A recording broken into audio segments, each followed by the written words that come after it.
Thanks, Matt. You did half of my job to keep people awake. Right, so product manager with Microsoft. I've got a few things to talk to you about today. How we do products in startups and tech. I'll tell you why I talk about startups. I'm going to introduce a concept, which is Kudoi. It has to deal with getting new ideas, so stay tuned for that. And then how to do that in real life. So about me, I started my career at Philips in Amsterdam, spent 7.5 years, and we built something like this. It was called the Philips Health Watch, and it was a medical-grade Fitbit. Then after 7-8 years of corporation, I thought it's time for a startup, so I started one myself. This is an event ticketing platform. It's the one you use when you cannot make it to an event, and you want to get rid of your ticket, basically. Then I thought it'd be great to work for a real startup, so I moved to London and I worked for Bulb. You probably have seen it in the news lately. And I spent there 3 years. I'm someone behind installing 700,000 smart meters in the UK. And more recently, I'm with Microsoft. I work with their SwiftKey team. SwiftKey is a mobile phone keyboard that's predominantly used on Android. And this is one of the features that we released earlier this year. So a mix of startups and corporations. And I'm about to graduate an MBA from these two schools. And the reason I'm telling you that is not just because they took 2 years of my life, but also because some of the content here today is from school, and I want to give the credit to the professors. The reason that I'm here is to tell you a bit about my experience, and also you need to understand it's limited to this company. So if you have other thoughts, other opinions, please share. I'd be happy to hear. The first thing that makes the difference between startups and big tech is the scale. To put it a bit in practical terms, in the UK, we have 65 million people. If you have a startup with a few million users, that is a big startup. Monzo, probably heard about it, has 6 million users. And at Bulb, we had 1.5 million users. In that case, a user was a household. So that is a big startup.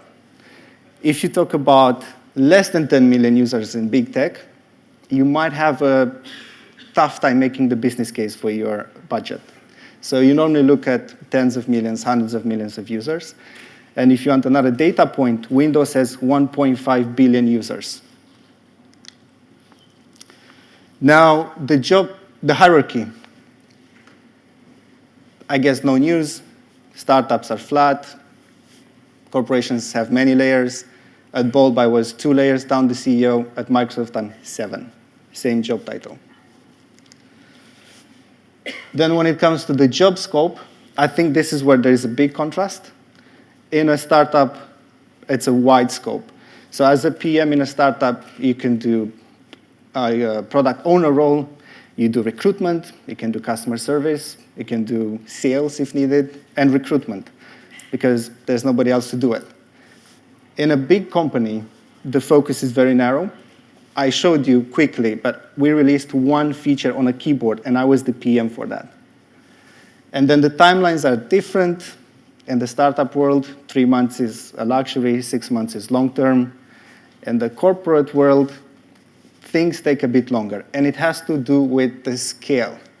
When you release a feature on a keyboard that has 200 million users, you have to think a bit deeper, and you have to think about more use cases than when you release a feature for smart meters for 500,000 users in the UK specifically.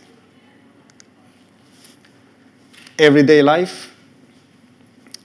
This is how I felt in the startup world. It's always a race for, I call it escape velocity. This is the velocity a rocket needs to achieve to stay in space and not fall back to the Earth. That's a bit how it feels. You always try to make things work by themselves. It's easier said than done.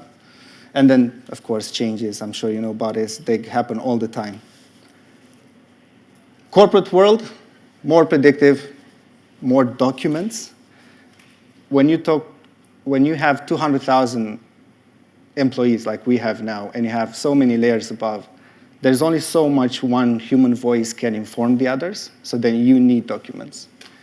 And then the decisions are bigger, again, back to the scale. And these teams are more diverse, basically because they're spread around the world. So when you have a team in Seattle, in London, in Egypt, in Kenya, in Oslo, in India, in Japan, you're more diverse than a team in London. And I know startups do a great effort to have diverse teams. However, when you're a startup in Eastern Europe, that's a bit more difficult. What drives the everyday life is the mindset. Solve it quickly and do whatever it takes to get it done. I'm sure some of you are familiar with this. On the big tech side, what I see is that you really need to think hard, think strategically. What does that mean if you launch something here? What does it mean for partners, the rest of the company, other products? So that is quite different. Then big tech learned in the last years that privacy and security are relevant topics. So we do spend a great deal of effort going through these reviews, especially at Microsoft. And then when it comes to accessibility, big tech have the resources to invest in making their products more accessible. When you're a startup and you go for escape velocity, you do the bare minimum, and then once you're successful, you normally tend to get back to this. And then inclusion is something that I think big tech do better, because they have to. Again, you launch something to hundreds of millions of users, you have to be more inclusive. You cannot afford not to look at neurodiversity, you cannot afford not to be inclusive with the entire world. And ideas, and this is something that we're going to talk for the rest of my talk, is something that makes, in my opinion, the biggest difference between these two. In startups, they come from everywhere. You will go get a coffee, there's someone from the customer service team, they've just talked to someone who was really mad about what you released last week. You get to hear that. You talk to the CEO, you look at your user research, you look at your Google Analytics, you get ideas from everywhere. I'm not saying that's not happening in big tech, but the thinking is more streamlined. You get a strategy, which is dictated by the company, and then people think on those lines. Right, so now I'm going to go to this French expression. It's pronounced coup d'oeil. I'm sure there's better French speakers in the room. And in about 1 minute, hopefully, you're going to understand why I'm talking about this. Quick one, who's familiar with this process? Define the goal, gap analysis, strategy, ideation, roadmap, OKRs, results. Anyone familiar with this? I thought it was more popular than this. Right, so there is another way to do it, and I'm going to talk the other way to do this. But before, let's have a bit of history. So Napoleon, the emperor of the French from 1804 until 1814, he, in his 20 years career in the army, he fought 81 battles and lost only 7. So by this measure, he's probably one of the most successful leaders of all time. And this is his tomb in Paris. And it has around it the places where he won some battles. Don't worry about it. I'll help you read them. It's Pyramids, Marengo, Austerlitz, and I have here a few more, Iena and Friedland. Is there anything special about these places? Well, none of them is a big city. None of them is a known place, because Napoleon had a different approach to other commanders. So instead of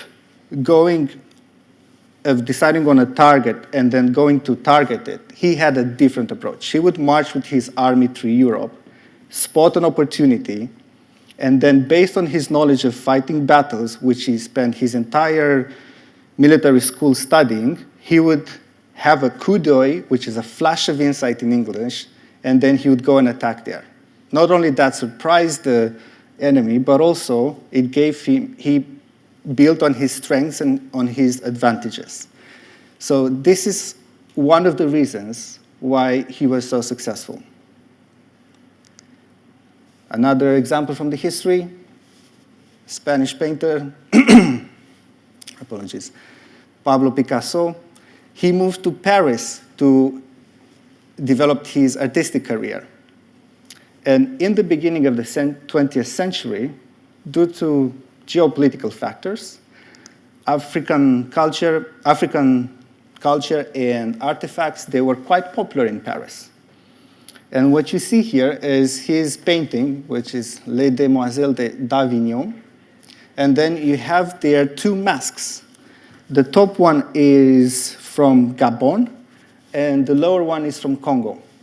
And what you can see is also that he had his vision, but then he also picked up some elements from what he was exposed to. Give you a minute to admire that. He also became friends with Henri Matisse. And Matisse had this painting, it's called Bonheur de Vivre, or Joy of Life, that he painted in 1905.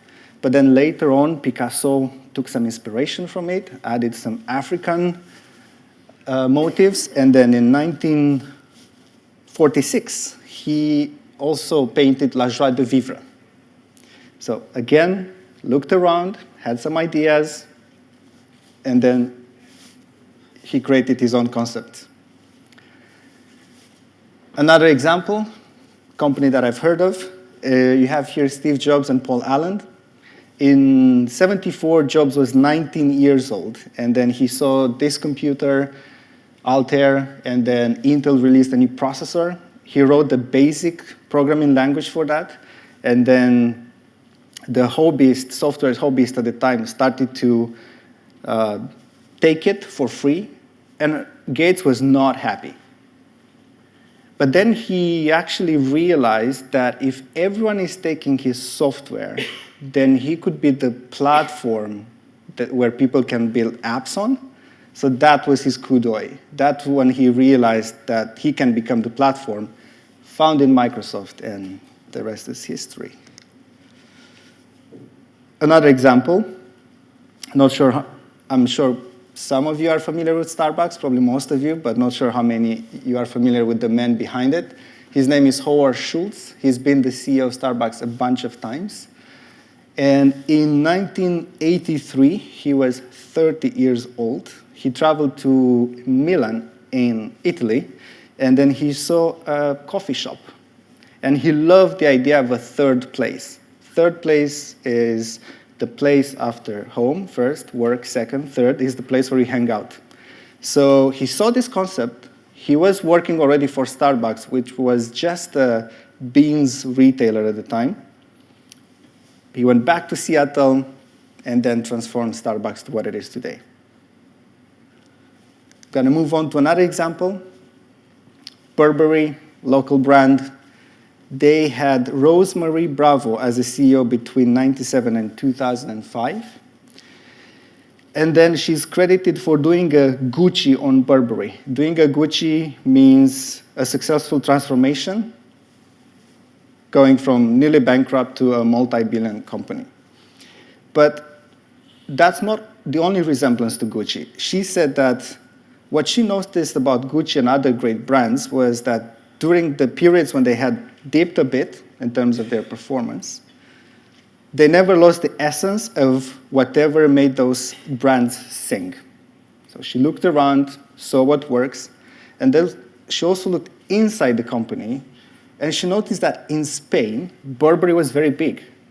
And in Spain, it barely rains. And then she realized that with the right marketing, she can make these trenches popular everywhere. So then they opened shops in California and Florida too, not only in Boston and Chicago. Now, what do all of these have in common? All these people, they looked at examples from history and the world around them. They had presence of the mind.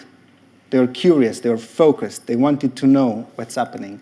And then they had this flash of insight, or in French, it's called coup d'oeil. This aha moment. This is when you connect the dots. You get it. You see it. And then they put it into action. Now, how does this work in real life, I thought you might ask. So again, you look around, look what's been done before, look what others do, stay focused, you get it, you see it, and then you put it into action. This does not take into account any of these things that we have to deal with. Right? You have a budget, you have planning, you have sprints, you have roadmaps, and so on. So I'm going to give you 2 ways of dealing with this, and I'll be happy to hear if you have more ideas on this. The first one is called reverse brainstorming. And that's basically saying that brainstormings don't always work.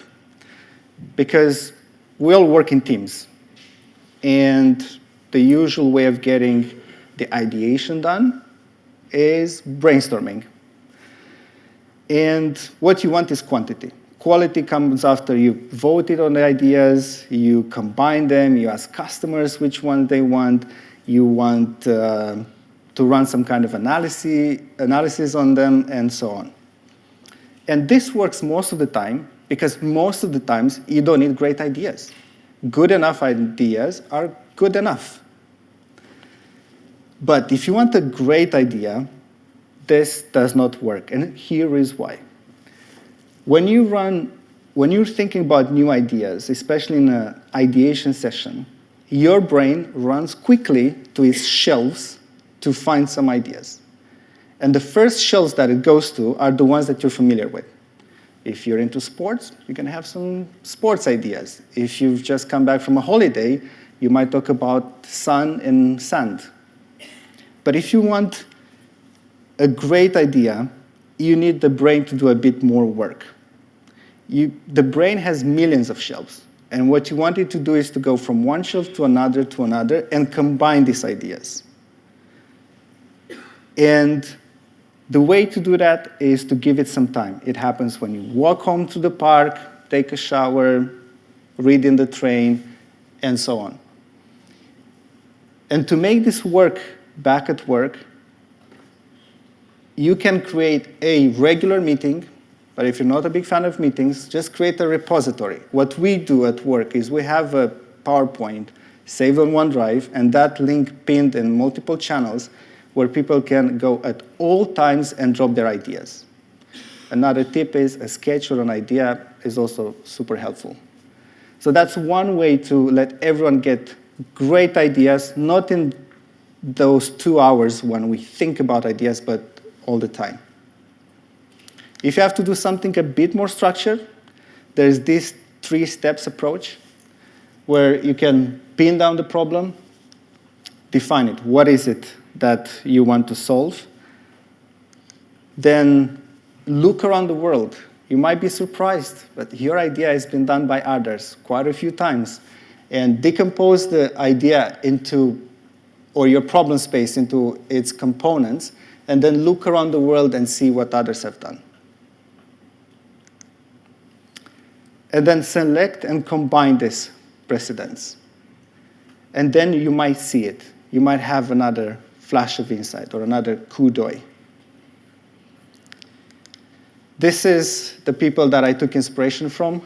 And what they say is that creative combination is the secret of success in any field. And now you know a bit of the secret. So when you go back to work in your own field, in your own time, you can also be an artist of ideas. I'm going to plug a book here, so you can find more of this in this book. Highly recommend it. It's a fresh approach to getting new ideas. And that was it for today. I can put it back so you can get a picture.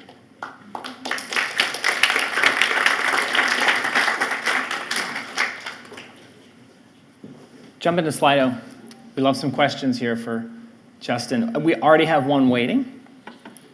I'll let you swallow your water before I ask it. Why, after going to a startup world, are you back at a large corporate spot? Right. I guess it has to do with the learning experience. So I've seen a more traditional startup, Philips. I've seen a more traditional corporation, Philips. I've seen startups firsthand, small, big. We were just 4 people. Then I worked for one that was 200 and went to 1,000 people. And every time the role is different. And I wanted to see what it is like to build products for hundreds of millions of people. And yeah, excited about the big 4, big 5. Went for all of them. Got to Microsoft, and I have to say it's more modern, more progressive than I expected. It's very much like a startup. So yeah, it has to do with learning experience and curiosity. That's it. Very cool. Very cool. The book you just shared. Yeah. What's your key learning from that, other than what you just shared with us? Yeah, it's the framework. Basically, they go into lots of examples. I whiz through these examples, but it goes into lots of depth. So basically, see that throughout the history, ideas are formed on other ideas, and it's the result of what we've been exposed to.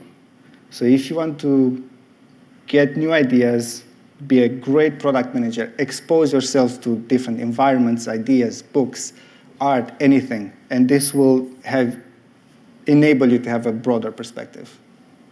That's amazing. And one of the things that struck me about what you mentioned, that larger corporations, you feel like, can and have to focus more on diversity and inclusion.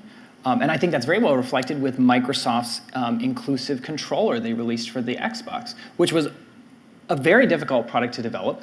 I know from personal experience that purchasing inclusive hardware is typically very expensive. So for Microsoft to make a consumer-priced, accessible product and to manufacture it, that's a very difficult thing to do. Has that changed the way you think about products, having that be so highly promoted in your new organization? Yes. One example, 1 in 6 people in the mass population has a disability that we see or don't see. So that's about 16%. If you exclude that, I think that's a pretty big chunk of the population. And so that's one perspective. The other one is when you're so big, like Microsoft, I think you have a responsibility to be inclusive. Mm-hmm. If you want to target everyone, you have to listen to everyone and build for everyone. Fantastic. All right. Thank you so much for your time, Justin, and the book recommendation right here at the end. Yeah, sure. My pleasure. Enjoy the weekend. I realized I was between you and the weekend. One more round of applause.